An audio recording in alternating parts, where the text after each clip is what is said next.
Morning, it's Nick. As you can see, I just wanted to do this very quick vlog. It's quite early in the morning.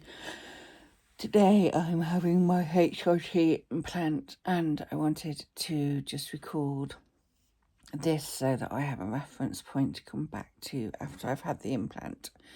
I've decided to go ahead with the implant because the downward spiral has continued.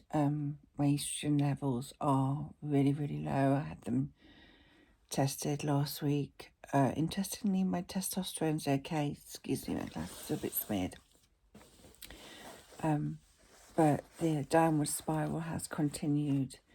I could basically spend all day in bed every day and still sleep at night. I just cannot seem to crack the energy challenge at all. And I remember feeling like this at the start of my menopause, before I started getting any treatment at all.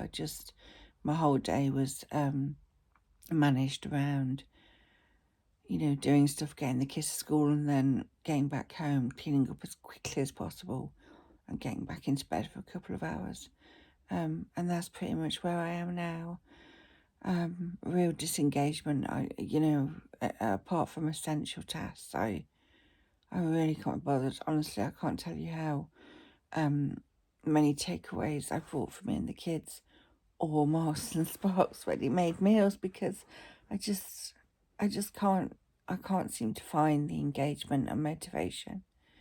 I can cry at the drop of a hat. I'll be walking around a supermarket, or I'll be driving somewhere, and or somebody will ask if I'm okay, and I just start crying. And people ask what the matter is, and I can't really explain it. I can't really put it into words. The anxiety is through the roof. There is a lot going on, as always, with the house. Some of it has been really pretty challenging. And it's not just work that's pretty challenging, it's also managing differing expectations of what people have said they do, what they actually do. And the resilience tank is empty. There is just no resilience. There is just no mental capacity for the chaos and the volatility of life. I'm finding it crushing, completely overwhelming. I feel like I just want to hide into a cocoon and really withdraw from life. And if I was to actually start to specifically tell you what are the things that are stressing me, they sound so pissy. They sound so stupid, it's untrue. So utterly manageable. But when your resilience tank is empty, they're not. They're not at all. And life feels really hard.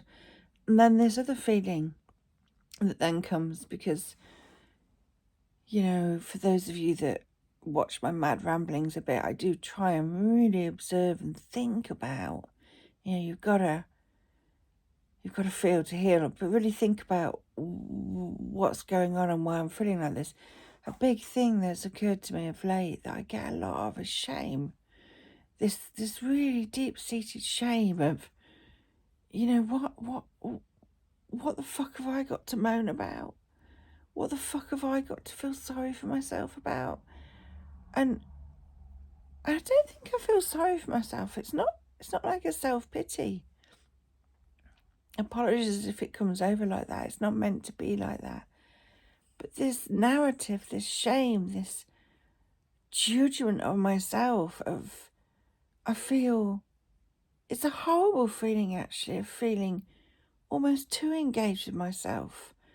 This bordering on victim narcissistic thing, because every day at the minute feels like Groundhog Day. This spiral has been going on for months. It's gradually got worse and worse, so it's 8 months without HRT because my body can't tolerate the HRT anymore.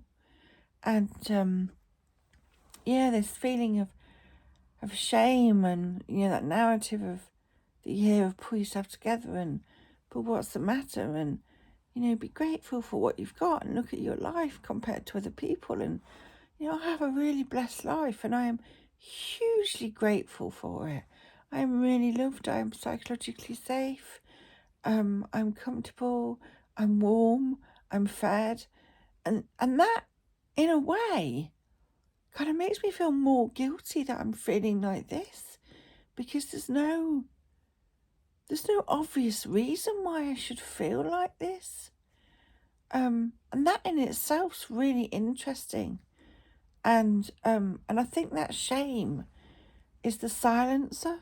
And maybe that's why I do these vlogs, because to sit in a room and try and share this with my nearest and dearest, firstly, as humans, we do try and fix each other. We love our friends and families, and we want things to be okay for them. So it's a natural response that we have. But I don't know how this is fixable. Well, that's not true, is it? Because I'm going for my HRT implant later, so I am actually trying to make it fixable. I can't be bothered to go to the gym. We have a wonderful YMCA gym that is so welcoming and inclusive and kind and a community. And I've had so many positive experiences there. I haven't had negative experiences. I just can't be bothered. I'm laid in bed now and I'm tired. I've been asleep. I went to bed early last night. Had a nap in the day yesterday. I'm so fucking tired, I can't tell you. I'm going to just take it one step at a time. I think, my big ambition, my big objective is to get up in a minute and make a cup of tea. I have to get up. I'm at work. Work does keep me going, actually. I am very, I think one of the things I would say, that even in the midst of this lack of engagement, lack of energy, debilitating fucking anxiety, it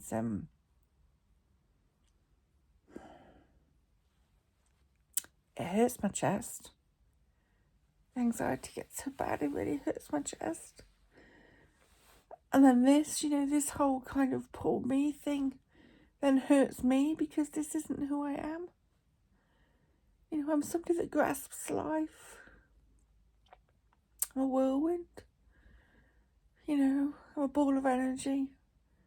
I get up and I do things and I make things happen, and I live the moment and I feel the joy and I laugh. That's who I used to be. And I really miss her. I really fucking miss her. I don't want to be this terribly sad person that can't seem to get her shit together. That's the best way I can describe it. I cannot get my shit together. But work does give me a massive reprieve and really nourishes my soul. Which of course it would. I'm a soul midwife, so I support people at end of life emotionally. And that is so hugely purposeful and meaningful.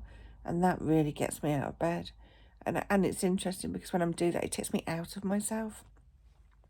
So it takes me out of myself, and all of this stuff doesn't exist for a period of time. But then I have to say, the problem is that I come home, and even as I'm driving home, I can hardly keep my eyes open. At the minute, and I literally come in and I have to lay down. The first thing I do when I get in is I lay down for an hour, just to kind of recharge my batteries. And you might say, well, that's because of what you do, but I don't think it is all that at all. There's something very physical. So this is a reminder to me. This is me baselining how I feel at the minute. We give it the label of the menopause. Before the light, before dawn, we always have the dark, don't we? And I think there are many beautiful things actually in this menopause, because it is making me really observe and try and understand what's going on. And it has really highlighted the parts of my life that I miss so much. I used to jump out of bed and couldn't wait to get out with the dogs in the morning, running or power walking, or I was just really excited by life. And that seems so far away. Seems like another woman in another world. I don't recognise myself. And I think the tears of grief for somebody I'm losing, and I don't know what's coming. And this is not all there is. I will not accept that this is who I am now forever. I won't. I'll keep going. I'll keep looking for ways to get out of this pit. I will. But it is really fucking hard, and it's hard to tell people because I feel ashamed that I have so much. How can I have so much and such a blessed life and be laid here and be so fucking sad? Those two things are in conflict with each other. And I wonder if other people feel like this. So, implants going in later. It's a really straightforward procedure, I'm told. I'll let you know. It will cost me £250 for the implant, £750 for the consultation. That's a cost that will be repeated roughly about every 8 months if the implants work. I'm having it done privately.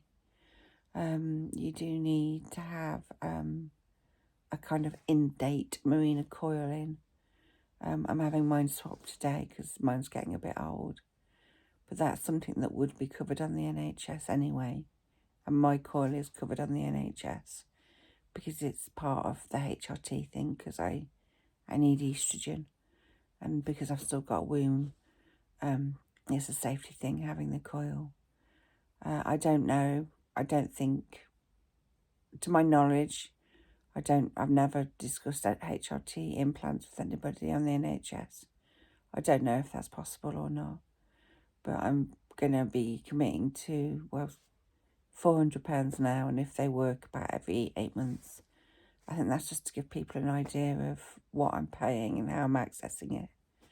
And it's like a 15 or 20 minute procedure I'm having later today. I don't know if there's local anaesthetic involved. I'll let you know when I know more myself. So, onwards and upwards. Let's hope it helps.